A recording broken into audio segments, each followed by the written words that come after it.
ॐ नमो भगवते वासुदेवाय। ॐ अज्ञानतिमिरान्धस्य ज्ञानाञ्जनशलाकया चक्षुरुन्मिलितं येन तस्मै श्रीगुरवे नमः। हरे कृष्णा। सब भक्तों का स्वागत है प्रातःकालीन श्रीमद् भागवतम के पाठ में। हम श्रवण कर रहे हैं श्रीमद् भागवतम का सप्तम स्कंद अध्याय 7वां।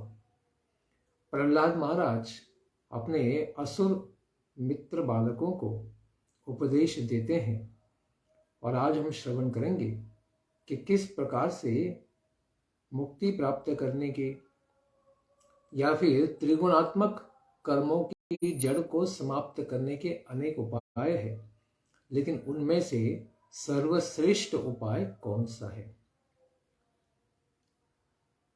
तत्रोपाय सहस्राणाम अयं भगवतोदीतः यदीश्वरे भगवती यथा यैरंजसारथिः।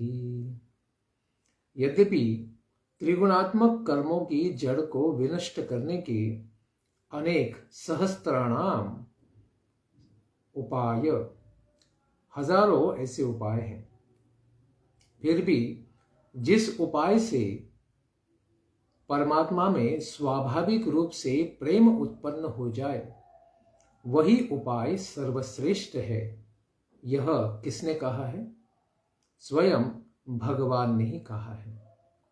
भक्त्या माम अभिजानाति यावान यश्चास्मि तत्वतः। भगवान गीता में ही स्वयं कहते हैं कि मुझे भक्ति योग के द्वारा जिस प्रकार जाना जा सकता है वो किसी भी प्रकार के दूसरे कार्य करने से प्राप्त नहीं हो सकता है। इस प्रकार के ज्ञान को बताते हैं प्रहलाद जी महाराज। उसकी प्राप्ति का साधन नारद जी द्वारा प्रोक्त धर्म का साधन है। इस बात को उन्होंने यहाँ पर बताया है। जिन धर्मों से जैसे अथवा ठीक ठीक अनुष्ठान करने से भगवान नारायण में प्रेम उत्पन्न होता है, उस उपाय को श्री भगवान ने स्वयं ही कहा है कि जो भी तुम अर्जुन करते हो, कहते हो, खाते हो, होम करते हो तथा दान करते हो, यत् करोषि यद् अश्नासि यद् जुहोसि ददासि तत् तपस्यसि कौन्तेय तत्कुरुष्व मदर्पणम्। उसको मुझे ही केवल अर्पित करो। उपासना इस प्रकार से उपासक भक्त को भक्ति के द्वारा ही भगवान को ठीक ठीक से जाना जा सकता है। इसलिए अगर हम भगवान को ठीक से जानना चाहते हैं तो असुर मित्रों को प्रहलाद महाराज कहते हैं कि भगवान की भक्ति करने मात्र से ही हम उन्हें समझ सकते हैं। और इसका उपाय बताते हैं। गुरु शुश्रूषया भक्त्या सर्वलब्धार्पणेन च संगेन साधु भक्तानां ईश्वराराधनेन च श्रद्धया तत्कथायां च कीर्तनैर्गुणकर्मणां तत्पादाम्बुरोह ध्यानात् तल्लीलैंशहनादिभिः हरिः सर्वेषु भूतेषु भगवान् आस्त ईश्वरः इति भूतानि मनसा कामैस्तैः साधु मानयेत्। कहते हैं गुरु शुश्रूषया, आचार्य गुरु की भक्तिपूर्ण सेवा करने से जो भी मिले उसे श्री भगवान को समर्पित करें। भगवत प्रेमी भक्तों की आराधना भी करनी चाहिए, भगवान की भी आराधना करनी चाहिए। ईश्वर आराधनेन च, उसी के साथ तत्कथायाम श्रद्धया, भगवान की कथाओं में श्रद्धा करके उनकी लीलाओं और नामों का कीर्तन करना। कीर्तनैर गुण कर्मणाम तत्पादाम्बुरुह ध्यानात्, उसके पश्चात भगवान के चरण कमलों का ध्यान करने तथा तैलिंगेक्षारहणादिभिः भगवान के मंदिर और मूर्तियों का दिव्य दर्शन करने से। सर्वभूतेषु भगवान हरि ही ईश्वरः आस्ते। ऐसे सर्वशक्तिमान श्री भगवान वासुदेव सभी प्राणियों में अंतर्यामी रूप से विराजमान है। इस भावना से यथाशक्ति सभी प्राणियों की इच्छा को पूर्ण करने और हृदय से उनका सम्मान करने से श्री भगवान में स्वाभाविक प्रेम उत्पन्न हो जाता है। इस प्रकार प्रेम प्राप्ति की विधि को बताते हैं कि शुरुआत करें गुरु आचार्य की सेवा करने से, भगवान की दिव्य कथाओं का कीर्तन श्रवण करने से, उसमें भाग लेने से। इस प्रकार धीरे धीरे भगवान में प्रेम उत्पन्न होना शुरू होगा। एवं निर्जित षड्वर्गैः क्रियते भक्तिरीश्वरे वासुदेवे भगवती यया संलभते रतिम। काम, क्रोध, लोभ, मोह, मद, मत्सर, इन 6 शत्रुओं पर विजय प्राप्त करना चाहिए। इस षड्वर्ग के ऊपर ईश्वर भक्ति ही क्रियते, भगवान की भक्ति करते हुए इस प्रकार से शत्रुओं पर विजय प्राप्त करनी चाहिए। और जो लोग भगवान की साधन भक्ति का अनुष्ठान करते हैं, उन्हें आप भक्ति के द्वारा भगवान वासुदेव के श्री चरणों में अनन्य प्रेम की प्राप्ति अवश्य ही हो जाती है। यया वासुदेवे भगवती और रतिम समलभते। साधना भक्ति करते करते फिर ध्यान धारणा समाधि होगी और उस भाव भक्ति से परे भगवान की कृपा होने से प्रेमा भक्ति भी प्राप्त हो जाएगी। इसीलिए कहते हैं कि भगवान की जो लीलाओं को श्रवण करने की बात कही, उसका महत्व भी बताते हैं। निशम्य कर्माणि गुणान तुल्यान वीर्यानि लीला तनुभिः कृतानि यदाति हर्षोत्पुलकाशु गद्गदम् प्रोत्कण्ठ उद्गायति रौति नृत्यति यदा ग्रहग्रस्त इव क्वचित् सत्याक्रदन्ति ध्यायति वन्दते जनम् मुहुः श्वसन् भक्ति हरे जगत्पते नारायणेत्यात्ममतिर्गतत्रपः तदा पुमान् मुक्तसमस्तबन्धनस्तद्भावभावानुकृताशया कृतिः निर्दग्धबीजानुशयो महीयसा भक्तिप्रयोगेन समेत्य दोक्षजम्। श्री भगवान की अद्भुत लीलाओं, लोकोत्तर गुणों तथा लीला शरीरों से किए गए पराक्रमों को श्रवण करके सुनकर भक्त में अत्यंत आनंद के उद्रिक्त हो जाने के कारण उसके शरीर में रोमांच हो जाता है, आंखों में प्रेमाश्रु भर जाते हैं, कंठ गदगद हो जाता है। वह संकोच छोड़कर जोर जोर से भगवान के नामों का और गुणों का गायन करने लगता है। तो कभी भगवान के विप्रयोग का अनुभव करके, भगवान से विप्रलंब का अनुभव करके रोने लगता है, और तो कभी नाचने लगता है। जब वह ग्रहग्रस्त के समान कभी हंसने लगता है, मानो पागल सा ही हो गया हो, और कभी करुण क्रंदन करने लगता है, ध्यान भी करता है और लोगों की वंदना भी करता है, खास करके वैष्णवों की। वह बारंबार दीर्घ सांस लेता है और कहने लगता है कि हे हरे, हे जगत के स्वामिन, हे नारायण। उसकी सारी लज्जा समाप्त हो जाती है और उसकी बुद्धि सदा परमात्मा विषयिनी ही बन जाती है। उस समय भक्ति के प्रभाव से उसके सारे बंधन, भौतिक बंधन विनष्ट हो जाते हैं। भगवान की ही भावना करते हुए उसका अंतःकरण भगवानमय हो जाता है, कृष्णमय हो जाता है। उस समय उसके जन्म और मृत्यु के सारे बीज जल जाते हैं और वह महान भक्ति भाव से श्री भगवान को प्राप्त कर लेता है। इस प्रकार प्रहलाद जी बताते हैं कि प्रेम के चिन्ह क्या है, तो इनको बताते हुए इन सब का उल्लेख करते हैं। श्री भगवान की लीलाओं का स्मरण करके वह दिव्य आनंद से भर जाता है और शरीर पर रोमांच हो जाता है, कंठ गदगद हो जाता है, तो जोर जोर से नाम कीर्तन भी करता है, कभी स्तब्ध भी हो जाता है और भगवान की भावना से भर जाने के कारण उसका अंतःकरण भगवानमय हो जाता है। इस प्रकार दिव्य स्थिति को वह प्राप्त कर लेता है। अदोक्षजालंभमिहा शुभात्मनः शरीरिणः संसृतिचक्रशातनं तद्ब्रह्म निर्वाण सुखं विदुर्बुधास् ततो भजध्वं हृदये हृदीश्वरम्। इस अशुभ संसार में फंसकर अशुभ आत्मनः शरीरिणः, उसमें भी भौतिक शरीर में फंसने पर राग द्वेष आदि के कारण अशुभ बना हुआ जीव जब अपने मन से भगवान परमात्मा का स्पर्श कर लेता है तो उसके जन्म मरण के चक्र मिट जाते हैं। उसी को ज्ञानी पुरुष निर्वाण सुख के रूप में जानते हैं। निर्वाण सुखम विदु ततः बुधः, तो बुद्धिमान व्यक्ति इसी को निर्वाण भी मानते हैं।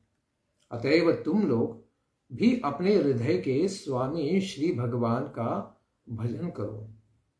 हृदीश्वरम भजध्वम, भगवान जो हृदय में विराजमान परमात्मा है उनका भजन सब लोग करें। इस प्रकार प्रेम से प्रहलाद महाराज अपने मित्रों को बताते हैं। आगे बताते हैं, कोटि प्रयासो सुरबालका हरे उपासना स्वेरिधि छिद्रवत्सतः स्वस्यात्मनः सख्युरशेष देहिनां सामान्यतः किं विषयोपपादनैः। हे असुर बालकों, अपने हृदय में आकाश के ही समान विद्यमान वे समान रूप से सबों की आत्मा है और मित्र है, क्योंकि परमात्मा तो आत्मा की भी आत्मा है। उनकी उपासना करने में कौन सी कठिनाई है? उन अपनी आत्मा परमात्मा को छोड़कर विषय भोग की सामग्री को एकत्रित करने से कौन सा लाभ है? यह शरीर जो हम, यह शरीर है ही नहीं। ऐसे शरीर के कल्याण के लिए भौतिक संसाधनों को जुटाने से कोई भी लाभ प्राप्त नहीं होगा। प्रहलाद जी ने कहा कि यह नहीं सोचना चाहिए कि भक्ति हम लोगों के लिए अशक्य है, हम तो असुर पुत्र हैं। इस प्रकार से नहीं सोचना चाहिए। उसे हम लोग नहीं कर सकते हैं, इस प्रकार की भावना का त्याग करें। भगवान श्री हरि तो हमारे हृदय के आकाश में ही सदा विराजमान है। विषय भोगों की सामग्रियों को एकत्रित करने से कौन सा लाभ हुआ? इस प्रकार असुरगण तो सारे संसार पर विजय प्राप्त करना चाहते हैं, लेकिन इसको प्राप्त करके भी वो अपने स्वयं के मन और इंद्रियों को जीत नहीं पाते हैं, तो उससे कोई भी लाभ नहीं होगा। इसीलिए कहते हैं कि उसका कारण है कि श्री भगवान समान रूप से सबों के सुहृद और सबों की आत्मा है। विषय भोगों को भोगने वाले तो सुकर आदि भी होते हैं। सुकर, कुकर आदि ये तो विषयों का भोग तो ये जीव भी कर लेते हैं। अतएव विषय जीव और सुकर आदि को एक ही समान रखेंगे। इस तरह से कहने में पुनरुक्ति आदि दोष भी नहीं है, क्योंकि यह प्रकरण ही नारद जी के वचनों का अनुवाद स्वरूप है। क्योंकि ये सारे उपदेश नारद मुनि जी से ही प्राप्त हुए थे बालक प्रहलाद को गर्भस्थ अवस्था में रहने पर। आगे वे कहते हैं कि भौतिक संसाधन क्यों हमारे काम के नहीं है। राय कलत्रम पशवः सुतादयो गृहा मही कुंजर कोशभूतयः सर्वेथ कामा क्षणभंगुरायुषः कुर्वन्ति मर्त्यस्य कियत् प्रियं चलः। धन, संपत्ति, पत्नी, पशु, पुत्र, पुत्री, गृह, पृथ्वी, हाथी, खजाना, ऐश्वर्य तथा संसार के सभी क्षणभंगुर काम्य पदार्थ क्षणभंगुर जीव को कितना सुख दे सकते हैं? तो केवल अपने स्वभाव के अनुसार क्षणभंगुर ही सुख दे सकते हैं। क्षण में ही नष्ट हो जाते हैं सब कुछ मृत्यु के समय में। इस प्रकार अतीव धन की लालसा या लालच से कौन सा लाभ हो जाएगा, क्योंकि यह तो एक क्षण में ही सब नष्ट हो जाएगा। इसीलिए आगे कहते हैं कि इस संपत्ति जो नाशवान है, इससे क्या लाभ है, क्या करना चाहिए हमें?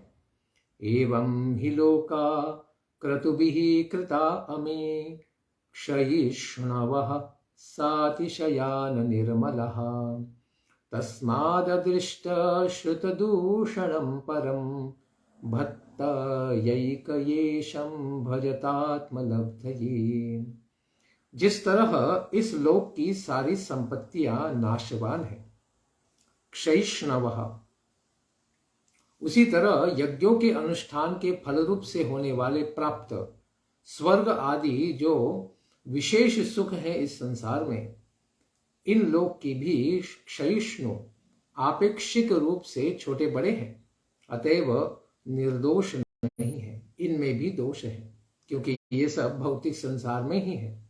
वहां के शरीर भले ही उनको अमर्त्य कहते हैं, लेकिन क्षिणे पुण्य मर्त्य लोकम विशंति, वहां पर भी पुण्य के नाश होने पर वापस आना ही पड़ता है। इस प्रकार निर्दोष तो केवल भगवान परमात्मा ही है। तस्मात् अदृष्ट श्रुत दूषणम परम ईशम, भगवान परम ईश्वर ही दोषों से मुक्त है। उनमें दोष न तो किसी ने देखा है और न किसी ने श्रुत सुना भी है। अतएव परमात्मा की प्राप्ति के लिए उनको अनन्या भक्ति से तुम लोग भजन करो।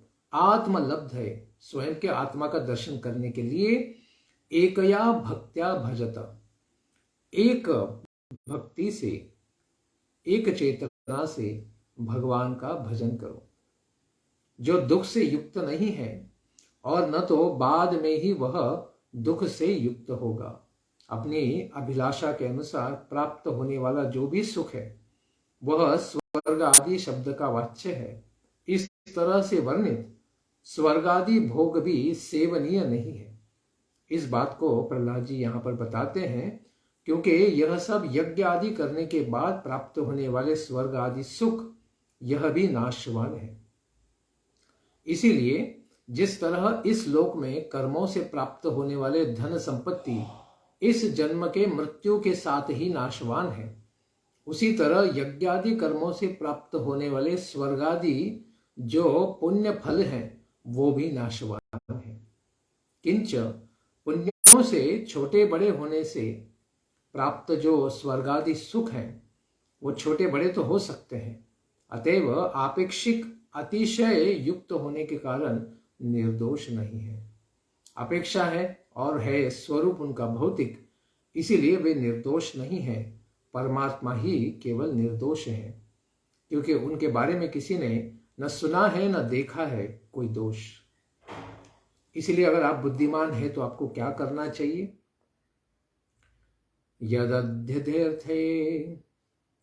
यदध्यर्थेह कर्माणि विद्वन्मान्य सकृन्नरः करोत्यतो विपर्यासम अमोघम विन्दति फलम। अपने को विद्वान मानने वाला पुरुष जिस उद्देश्य से भौतिक संसार में कर्मों को करता है वह उसके विपरीत निश्चित रूप से फल को प्राप्त करता है। संसार में सब कर्म तो सुख की प्राप्ति के लिए किए जाते हैं, लेकिन सुख तो प्राप्त होता नहीं, केवल दुख ही यानी उसका विपरीत फल ही अवश्य प्राप्त हो जाता है। हिरण्यकशिपु ने बड़ा प्रयास करके संसार का राजा बना और सबको नियंत्रित करना चाहता था, लेकिन सबको तो नियंत्रित कर पा रहा था, केवल एक बालक को नियंत्रित नहीं कर पा रहा था। यही उसको विपरीत परिणाम प्राप्त हो गया। इसीलिए प्रहलाद महाराज कहते हैं, इन कर्मों में क्या दोष है? सुखाय दुख मोक्षाय संकल्प इह कर्मिणः सदाप्नोति हया दुःखम अनिहायः सुखावृतः। इस लोक में कर्म करने वाले लोगों का संकल्प दो प्रकार का होता है।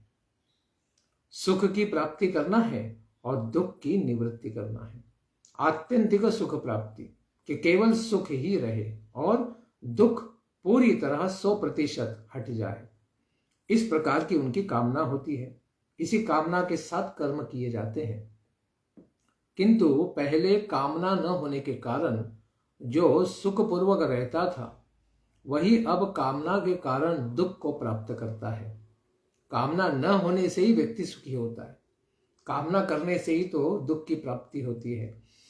सुखावृतः, पहले तो सुख था, सदा दुखम आपनोति, लेकिन जब इच्छा कर लेगा तो केवल दुखों को ही प्राप्त करेगा। कामान कामयते काम्यैर् यदर्थमिह पुरुषः स वै देहस्तु पारक्यो भंगुरो यात्युपैति च। मनुष्य इस लोक में काम्य कर्मों के द्वारा जिस शरीर के लिए सुख को प्राप्त करना चाहता है, वह देह ही पराया है, वह अपना नहीं है। वह प्रकृति से मिला है और उसे भी मृत्यु के समय में वापस कर देना है। यह तो सियार, कुत्ता, इन सबका भोजन बनेगा। अगर कोई जंगल में रास्ते पर मर जाए तो फिर ऐसे पशु उसके काट काट कर खा जाते हैं और उनकी विष्ठा बन जाएगा ऐसा शरीर। वह कभी छूट जाता है और कभी मिल जाता है। मृत्यु के समय में यह शरीर छूट भी जाता है और जन्म के समय में यह पुनः प्राप्त भी हो जाता है। इस प्रकार से जीव कभी भी सुख को नहीं पाता है। हम थोड़ा लाइट सप्लाई को ऑन करते हैं।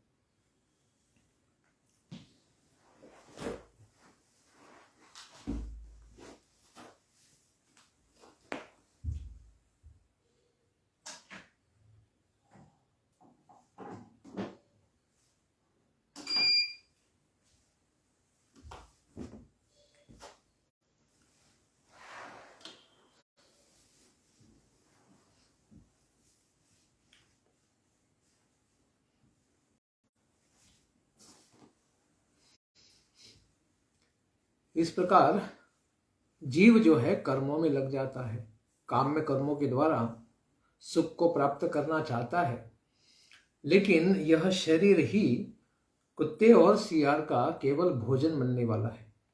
तो इससे क्या विशेष लाभ प्राप्त किया जा सकता है?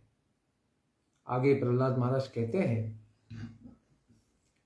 किमो व्यवहितापत्य दारागार धनादयः राज्यं कोश गजामात्य भृत्याप्ता ममतास्पदः। जब शरीर की ही ऐसी स्थिति है कि उसका नाश कीड़े मकोड़े और ऐसे जंतुओं के द्वारा हो जाएगा, तो फिर अलग रहने वाले पुत्र, पत्नी, गृह, धन आदि राज्य कोष, हाथी, मंत्री, नौकर और दूसरे गुरुजन यानी षंड अमर्क जैसे गुरुजन जो केवल भौतिक ही अविद्या सिखाते हैं, और अपने लोग जिनको हम अपना भी मानते भौतिक रूप से, इनके विषय में तो कहना ही क्या है। ये सब तो अपने आप ही काल के प्रभाव में सब कुछ नष्ट हो जाएंगे। इसी के साथ और बताते हैं कि मैं तैरात्मनः स्तुच्छै सह देहेन नश्वरैः अनर्थैरर्थ संकाशैर् नित्यानंद महोदतिः। देह के साथ ही विनष्ट हो जाने व इन तुच्छ संतान आदि जो पुरुषार्थ के समान प्रतीत होते हैं, किंतु वह वस्तुतः अनर्थ स्वरूप ही है। बच्चे उत्पन्न करना बड़ा पुरुषार्थ माना जा रहा है, लेकिन ऐसे संतान उत्पत्ति के बाद कहते हैं लोग कि बच्चे नहीं होते तो अच्छा होता, क्योंकि बच्चे शैतान के जैसे हैं, उनसे कोई सुख तो प्राप्त नहीं है, दुख ही दुख प्राप्त है। इसीलिए वस्तुतः यह सब अनर्थ स्वरूप ही बन जाते हैं। अतएव आनंद के महासागर आत्मा को, भगवान परमात्मा को इन सबों की कौन सी आवश्यकता है? भगवान को तो कोई आवश्यकता है नहीं, और उन्हीं का अंश आत्मा को भी इसकी कोई आवश्यकता नहीं है, क्योंकि असंगो ही पुरुषो देह। इस शरीर से आत्मा का कोई संबंध नहीं है, और इस शरीर से आत्मा कोई सुख भी प्राप्त नहीं कर सकता है। इसलिए प्रहलाद महाराज कहते हैं, निरूप्यतामीह स्वार्थः कियान् देह भृतो सुरः निषेकादिष्वस्थासु क्लिश्यमानस्य कर्मभिः। हे असुराः, हे असुरगण, जो जीव गर्भाधान से लेकर मृत्यु पर्यंत सभी अवस्थाओं में अपने कर्मों के अधीन रहकर केवल कष्टों को ही सदा भोगता है, उस आत्मा को इस संसार में क्या स्वार्थ है? इह कियान स्वार्थ इति निरूप्यताम। निरूपण करते हैं कि इस संसार में जीव का यानी आत्मा का क्या स्वार्थ हो सकता है, क्योंकि गर्भाधान यानी जन्म से पूर्व से लेकर मृत्यु पर्यंत सारी जो अवस्थाएं हैं, इनके अंदर अनेक प्रकार के कर्मों को किया जाता है, लेकिन केवल कर्मों के अधीन रहकर ही यह जीव क्या करेगा? केवल कष्टों को ही भोगता रहेगा। ऐसे शरीर मन को लेकर आत्मा कौन सा कल्याण प्राप्त कर सकता है? कर्माण्यारभते देहि देहिनात्मानुवर्तिना कर्मभिस्तनुते देहम उभयं त्वविवेकतः। यह जीव यह सूक्ष्म शरीर को ही आत्मा मान लेता है। मन, बुद्धि, अहंकार और कर्मेंद्रिय ज्ञानेंद्रियों से बने हुए शरीर को ही आत्मा मान लेता है, और उसके द्वारा फिर इस आत्मा के रक्षण के लिए सारे कर्म वह करता रहता है। देहेन कर्माणि आरभते, सारे कर्मों की शुरुआत हो जाती है। उन कर्मों के द्वारा कर्म भी देहम तनुते, वह पुनः शरीर ग्रहण करता है। एक देह को छोड़ने के पश्चात दूसरा देह धारण कर लेता है। उभयम तु अविवेकतः, यह दोनों अज्ञान के कारण ही होते हैं। जब तक ज्ञान नहीं है तब तक आत्मा के प्रति सही प्रेम उत्पन्न नहीं होगा, क्योंकि आत्मा क्या कर रहा है? स्वयं को अगर शरीर ही मान रहा है तो उसी के कल्याण के लिए कर्म करता रहेगा। यदि कहा जाए कि कर्मों के समाप्त हो जाने पर तो भोगों को भोगने का अवसर प्राप्त होगा ही, तो इस पर प्रहलाद जी महाराज कहते हैं कर्माणि, इस श्लोक से, कि यह कर्म और उसके फल जो स्वर्ग आदि सुख भी होंगे, यह फल तो शरीर आदि भी के साथ परमार्थ नहीं है। इस बात को उन्होंने कहा कि कर्म और शरीर दोनों ही अपरमार्थ हैं, क्योंकि कर्म भी भौतिक है और शरीर भी भौतिक ही मिलेगा। अज्ञान के द्वारा ही जीव इन दोनों का विस्तार करता रहता है। इससे संसार में आत्मा को क्या प्राप्त होने वाला है? कुछ भी नहीं। इसलिए क्या करना चाहिए? तस्मादर्थाश्च कामाश्च धर्माश्च यदपाश्रयः भजता निहयात्मानम् अनेहम हरिरीश्वरम। अतएव निष्काम भाव से निष्क्रिय आत्मस्वरूप भगवान श्री हरि की तुम लोग आराधना करो, उन्हीं की इच्छा के अधीन रहो, यानी भागवत धर्म का पालन करो। अर्थ, धर्म और काम के पीछे केवल लगो मत।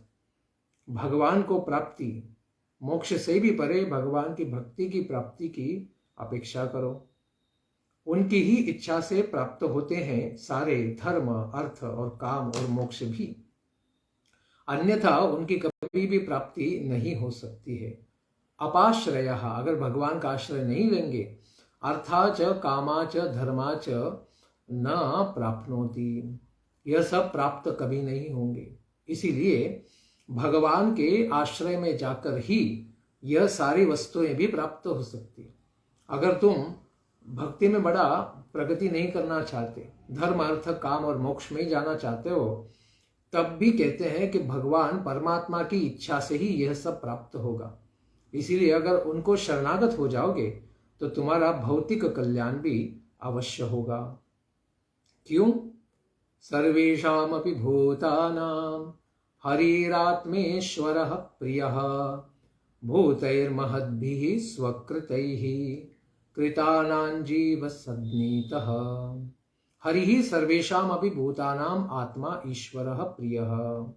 भगवान श्री हरि वासुदेव ही सभी जीवों के परमात्मा है, नियामक है और प्रियतम जीव है।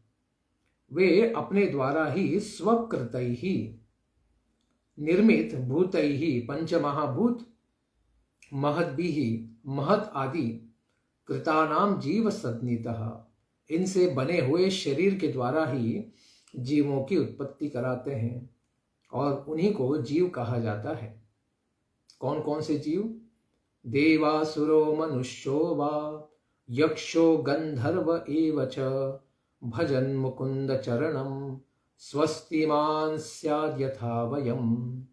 देवता, दैत्य, मनुष्य, यक्ष अथवा गंधर्व कोई भी हो, इन सब का प्रकटीकरण भगवान के द्वारा ही किया जाता है।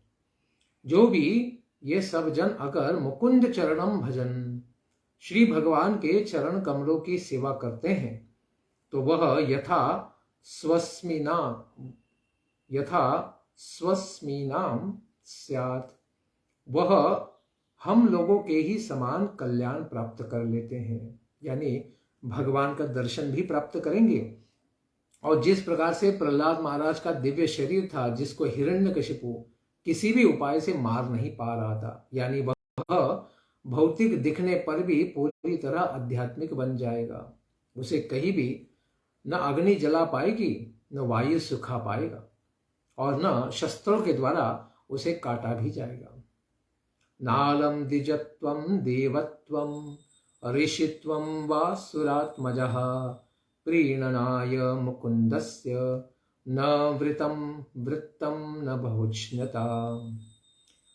असुर आत्मजः यानी असुरों के बालक पुत्रों, मेरे मित्रों, भगवान मुकुंद जो मुक्ति प्रदान करने वाले श्री कृष्ण हैं, इनको प्रसन्न करने के लिए न तो ब्राह्मण होना, द्विजत्वम देवत्वम न देवता बनना, ऋषित्वम न ऋषि होना, वा न बहुश्रुता न सदाचार उत्पन्न होना, न ही बहुज्ञ होना आवश्यक है।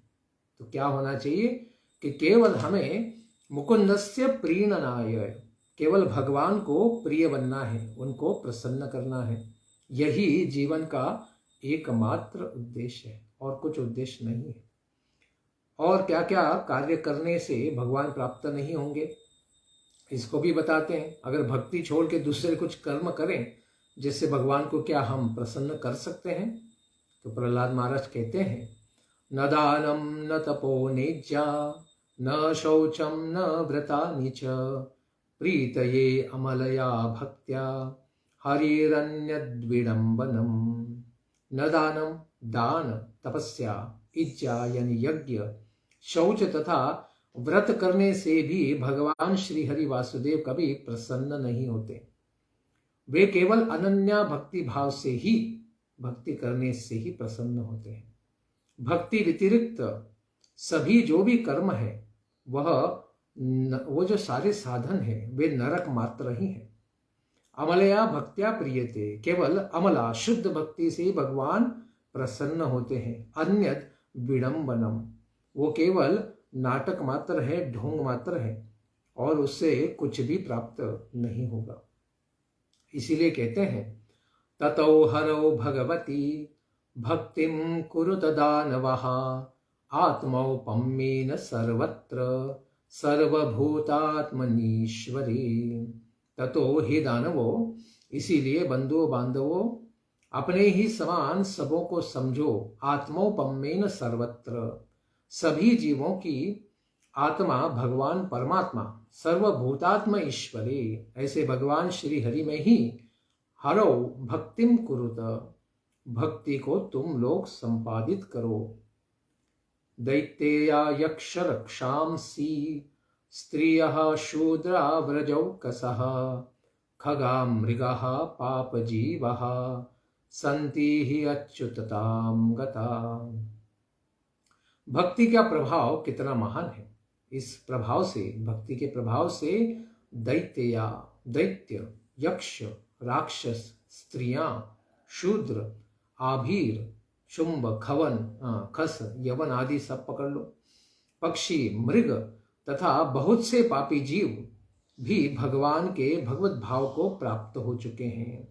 अच्युतताम यानी जिस प्रकार से भगवान इस संसार में कभी भी पतित नहीं होते हैं, उसी प्रकार से ये जीव भी भगवान की भक्ति करने से अच्युत बन जाएंगे, यानी भौतिक संसार को पार कर जाएंगे, यानी अच्युत के भक्त बन जाएंगे।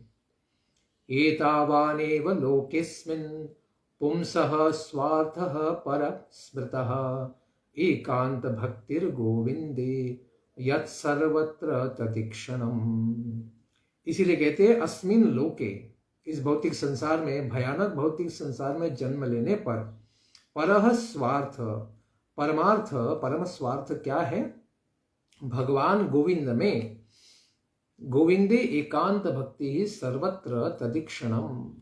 ऐसे भगवान गोविंद जो हमारे भक्तों की सारी इंद्रियों को आनंद देने में सक्षम है, ऐसे भगवान गोविंद में अनन्या भक्ति की जाए, यानी कोई और कार्य छोड़कर केवल भगवान का भजन, कीर्तन, स्मरण, वंदन किया जाए, बाकी भौतिक कर्मों का त्याग कर दिया जाए और संपूर्ण वस्तुओं में श्री भगवान का दर्शन कर दिया जाए। जब हम सारे संसार में देखेंगे कि भगवान ही सब जगह व्याप्त है परमात्मा स्वरूप में, तदिक्षणम, इस प्रकार सर्वत्र दर्शन करने से हम भगवान को सदा सर्वदा प्राप्त करेंगे और उनसे हम कभी भी अलग नहीं होंगे, कभी भी बिछड़ेंगे नहीं। इस प्रकार का अगर हम लाभ लेना चाहते हैं तो नित्य रूप से हमें माला के ऊपर हमें भगवान नाम का जाप करना चाहिए। हरे कृष्ण कृष्ण कृष्ण हरे हरे, हरे राम राम राम हरे हरे। इस महामंत्र का जाप करना चाहिए और हमें भगवान को सर्वत्र दर्शन करने के लिए पात्र बनना चाहिए। इसके पश्चात आगे क्या हुआ, इसको हम श्रवण करेंगे कल के प्रातःकालीन सत्र में। ग्रंथराज श्रीमद् भागवतम की जय, नारद मुनिपाद की जय, प्रहलाद महाराज की जय। निताय गौर प्रेमानंदे, हरि हरि बोल। जय जय श्री राधे श्याम।